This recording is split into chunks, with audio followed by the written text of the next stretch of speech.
Just one question I have. You told me, we heard about that the Vedas say that don't make any images of the God. Yeah. Whoever worships anything which has been created throws himself in darkness, right? The difference between Bhagwan and Allah is that Allah says that if you worship anyone apart from me, I will punish you forever and ever, and I will not spare you of this sin. But nowhere in Hinduism's books would you see that Bhagwan is saying, okay, if you worship anything apart from me, you will be put in Narak, which is the Hindi word for hell, forever and ever. Now why I'm saying that to you is, the concept of God in Islam, Christianity and Judaism is the same, in which he feels bad if anyone worships anything else apart from him.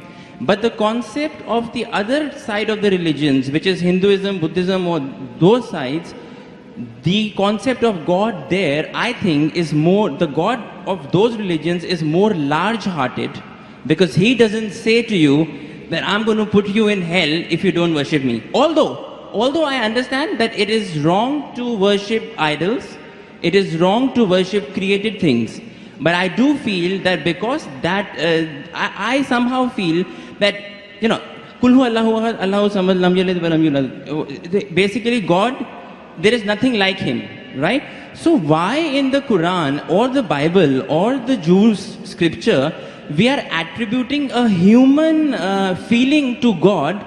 That, let us say, my father gives me everything, he gives me all the money, and I give that money to the poor people, right? Now one day, if I forget my father, yeah, so my father will feel bad. But this is a human nature.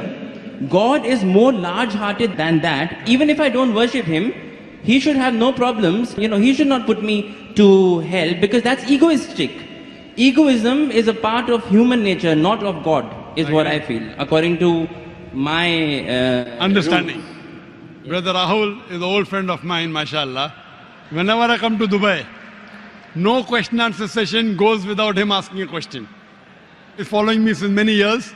When I came in 2005, when I came last year, and yesterday night, we had a good session for a couple of hours.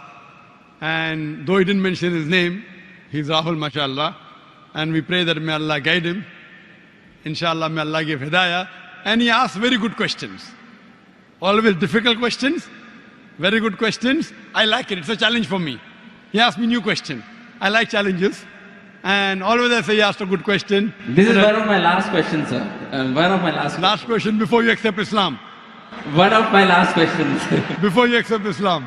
Clarify this. It just struck me. Actually, He told me he will not accept Islam in public. So I don't know problem. No, it's okay. Will So you clarify me on this? I'll clarify with you. And I won't ask you to accept Islam in public. We have done that yesterday. Sir, Islam is a glorious religion, and it's given me a lot of peace, and I can say many good things about it, but please clarify. And you told, I'll clarify. You told me you have spent more time studying Islam than what you spend time in getting your degree of engineering. It is right. That's Yes. right. And I enjoy it more. Therefore, I enjoy your questions also. The brother asked a very good question, very attacking, very tricky, difficult question, that he understands that all the religions, Christianity, Islam, Hinduism, say there's no God except one God, don't make images, don't make idols. But Islam goes a step further. He will forgive any other sin except the sin of shirk. Surah Nisa chapter 4 verse 48, Surah Nisa chapter 4 verse 116. But in Hinduism, nowhere does it say that if you do shirk, Allah will not forgive you. Before I ask you a question about large-heartedness, nowhere does the Quran say that if you commit a murder, Allah will not forgive you. Brother, nowhere does the Quran say that if you commit murder, Allah will not forgive you. Does it mean that I will go and commit murder? Brother. Repeat again, sorry? Nowhere does the Quran say that if you commit murder, though it is the second largest sin in Islam, in the major sins, number 2 is committing murder of an innocent human being. Yes. After shirk is murder. Though the Quran says in Surah Ma'idah chapter 5 verse 32 that if anyone kills any innocent human being, unless it be for murder or for creating corruption in the land, it is as though you have killed the whole of humanity.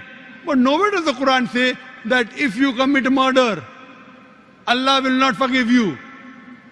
Allah will never forgive you. Does it mean that I will go and commit murder? No. Yeah, enough. Same way, when the Vedas don't mention that if you don't do shirk, Allah will not forgive you, you should not do shirk. I understand. Very good. You are understanding person. I'll come to the large-hearted one afterwards. I haven't answered your full question. I've only answered the first part of your first question. I'll come to your large-heartedness afterwards. Yeah, I mean, I'll come to it. That's fine. Yeah. But I like, cutting down the questions so that you understand better.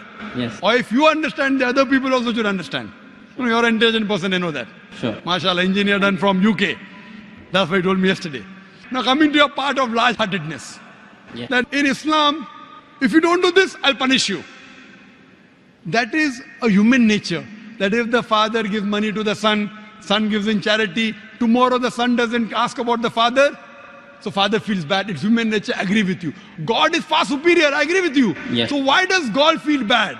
Yes. Very good question, very intelligent question. Inshallah, you will get convinced. I won't ask you to accept Islam in public. Sure. That we have done that yesterday. Yes. The Quran says, Allah subhanahu wa ta'ala does not require you, you require him. Now coming to the question. Now I'm making your question more easy. Why we have to say Allahu Akbar, Allah is the greatest? Allah asks you to say Allahu Akbar, Allah is the greatest. Tomorrow if you don't say Allah is the greatest, do you think Allah will become less? No. No. Yeah. Whether you say or not, Allah is already the greatest. Irrespective whether you say or not, it will make no difference, not even an iota of difference. He is already the greatest. He will remain irrespective whether you say or not. Why does he ask you to say that is the question. The question is, Allah subhanahu wa ta'ala knows the human psychology. For example, your mother has a heart attack. And now, you have heard of a very famous heart specialist in the world. If you know he's famous, he will give you some advice for your mother. Another person who's unknown, he comes and gives you advice. Whose advice will you follow? Repeat again, sorry. If your mother has a heart attack, Yeah. there's a person who you know is the most famous heart specialist in the world. I would follow the advice of the specialist. Why? Because you know he's number one, he's most famous. So the reason Allah asks you to praise him is not for his benefit, it's for your benefit.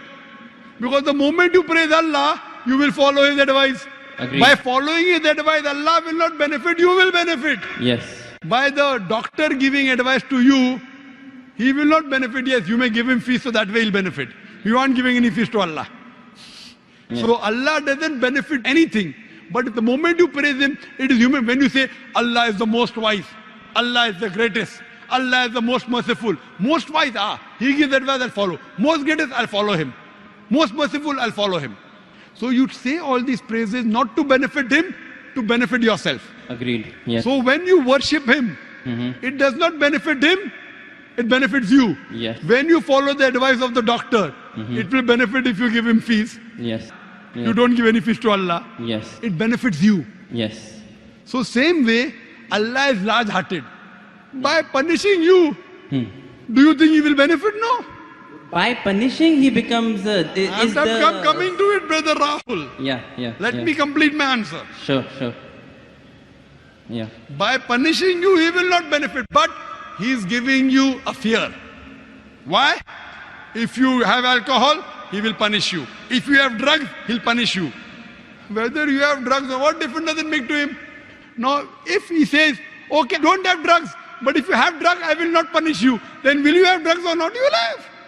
If I give an examination, write two. No, I won't have. If I'm convinced it's wrong for me, I won't have. I don't need that fear of the hell. The Right. fear of the hellfire to be put in my mind Yes. to yes. avert me. God convinces people in different ways. Some people with reason and logic.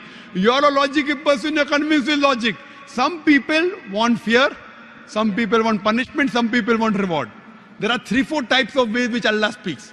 You get convinced with reason and logic, you're like me. Yeah. You're like me. Yes. Some people, they are not convinced with reason and logic. Leave logic.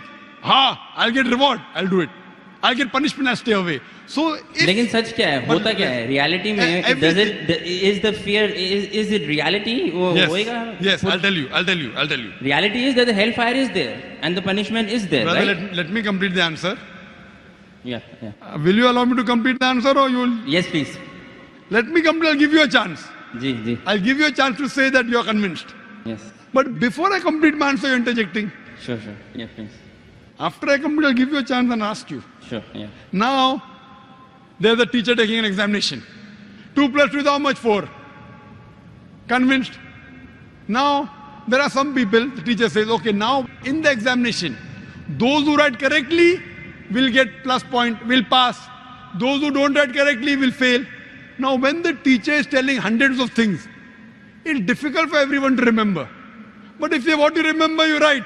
If you write correct, I'll pass you. If you write wrong, I'll fail you. So now the student starts memorizing. He starts like you passed your engineering. You are afraid of failing. Yes. If you wouldn't have studied, you would have failed. So if teacher says, no problem, even if you write wrong, I will give you part degree. Will you study? No. Though you're logical, you understand Boyle's law, you understand trigonometry, you understand chemistry, but to remember, you have to stay awake, you have to slog. Teacher says, no problem, you understood? You write in the examination, right or wrong, 2 plus 2 is 3, I will pass you. Will you study? Well, it depends. I won't, but probably someone who is more sensible I'm would asking study you. to learn some knowledge. Correct. If the teacher says, now your aim is to get the degree, Yeah. once you understand, if you fail, you won't get the degree. Yeah. So here Almighty God speaks logically. Some people logically doesn't make a difference whether hellfire is there or heaven is there. Other people, you do it, you get a reward. Like when you speak to your child, sometimes you speak logically, sometimes you say, I'll give you a chocolate. Yes. Sometimes, ek lafa marunga. Yeah. I will give you one slap. Yeah. So this is what God knows, the psychology of the human being. He's a creator. Sometimes logic, sometimes reasoning, sometimes reward, sometimes punishment. But once he says he has to follow, he can't lie. Once he says, he has to follow. So he's trying to convince you, suppose your son. Yeah. I know you're not married. Yeah. I know you're not married. Inshallah, one day when you get married, and if your son, Yes. inshallah, will marry a Muslim, inshallah. Yes. Inshallah. So your son, when you have a son, Yeah. 5 years old, he wants to jump from 10th floor. You say, my son, don't jump, you'll die. I want to jump. You will die. No problem, I want to jump. One slap you will give him, right or wrong? Yes. You will tell him, I'll slap you. Yes. Yet if he wants to jump, you will slap him. A Yes. father is cruel to be kind. Is your intention to hurt him? No. Your intention is to hurt him little so that he prevents from the bigger hurt. Yes. So here if he says, no, I'm only acting. Maybe for little time you will think, I'll punish you and you don't punish him. But if he wants to jump, you will not wait till he jumps. You will give him one tight slap. The same way God here, he tells you this is good, this is bad, this is reward, this is punishment. And once he says something, he's honest. In Islam, God is the most kind. He wants the human being to improve. The other God, okay, no problem. Even if you write wrong, I'll pass you. What kind of a teacher is this? Suppose tomorrow, there's a student studying with you. He writes wrong answers, you slog, you stay awake in the night. This person plays hooky, enjoys, writes everything wrong. And the teacher says, both get first class first. Will you be happy with the teacher? No. Why? You are a very unkind person. Very cruel. Unkind, not a good human being. I am wrong. Because you believe in justice. So besides God being kind and merciful, He is also just. Imagine someone rapes your sister, rapes your mother. God says, no problem. I'll forgive. On the day of judgment, won't you tell God? Why did you not punish him? No, that's okay. I'm talking about Wait, God being egoistic on his own He self. is not egoistic at all. No, but he's saying It if you makes- do shirk, then I will put you in hellfire forever and ever. I'm not saying that he should not punish wrong deeds. But he is putting on his own self that if you associate partners with me, along with worshipping me, if you worship someone else, even then I will not forgive you. That's the right thing. That's Because egoism. If the doctor says, Yes. if suppose the heart specialist tells your mother, see, this is a good thing, have only this medicine, nothing else. Someone else says, okay, have this medicine also. So that heart specialist tells you, if you mix it with something else, the mother will die. So will you listen to somebody else or not? Will you listen or not? Heart specialist saying, don't have anything else except this sorbitrate. Keep it below your tongue. Yes. Now another doctor comes, I'm a very good doctor. You don't know him also. I will listen to heart specialist. Correct. Yes. Heart specialist specialized, but God is a bigger heart specialist. So heart specialist you want to follow, you don't want to follow your creator who's created your heart. What kind of a... Sir, Wait, let me complete. Yes. Let me complete. Yes. So you, being logical, Yeah. when you want to follow the heart specialist, when the heart specialist tell you, don't listen to anyone else because they have told you the total truth, that heart specialist can be wrong because he's a human being. Almighty God, when he says, do not worship anyone else besides me, he knows that if you think somebody else is also the greatest, and if you follow something wrong, it will harm you. God does not want to see to it that his creations are harmed. He is going out of the way to give you an ultimate warning. Other sins, maybe I will forgive. That is one type of murder, is one type of sin, very wrong, second largest. But one, if you worship somebody else, you can do anything. You can start murdering, you can start having drugs, you can start raping. It's too dangerous. This is the guidance. It is complete. Because he is the creator, he knows no one else is the creator. Now someone else tries to behave like a creator when God knows no one else can create you. It is very dangerous. That's the reason he says that following advice, worshipping anyone, obeying anyone as the creator, not obeying normally. Normally you want to obey a father, no problem. Obey a mother, no problem. Going against the commandments of Almighty God. Worshipping somebody That is else. what I'm trying to find out. Is that the right God who is saying that if you associated partners with me, I will never forgive this sin? You are taking, it's a catch-22. I am questioning whether a God who thinks like that, is that the correct God? Correct God. You are saying he is the correct God, hence Why? he knows. Why? Yeah. I have checked up with science.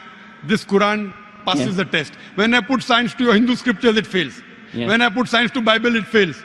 So even if I agree with you with my earlier question, maybe this is ambiguous, fine. 80% is proved to be 100% correct.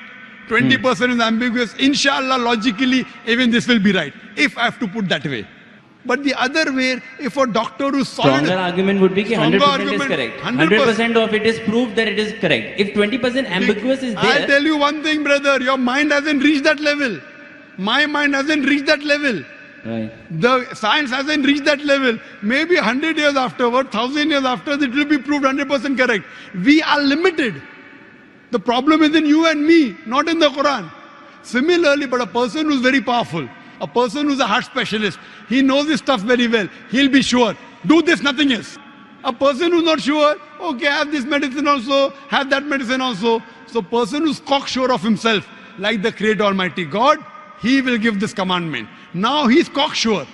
You are not cocksure about him that he's the Creator. Yes. Once you're cocksure, you'll follow. I'm cocksure that this is the word of Almighty God. You aren't. Yes. So once your research gets complete, Yes. you know very well that the other scriptures don't pass the test. Yes. I challenge you to get any scripture that you know of which is even close to the Quran. No, this is the strongest scripture that I that's so, for sure. So when you know, Yeah. I can't ask you to accept because you know we spoke yesterday. Right, okay. But when you know it is the thing, then the ego is in you, not in Almighty God. The ego No, is I in don't have you. ego. I don't have ego. And I pray to I Almighty told you God. all the ones I have read, this is the strongest. I Yeah? pray to Almighty God. You know, because I love you, Rahul. Yes, I love you too. I love you. That's the reason I pray to Almighty God to give hidayah. You don't have to proclaim. You asked me yesterday, do you have to proclaim? I said, no, you don't have to proclaim. Yeah. So I think that you are a person who submit your will to God, and may God guide you, and may you get a good submitting Muslim life partner. Thank you. Thank you.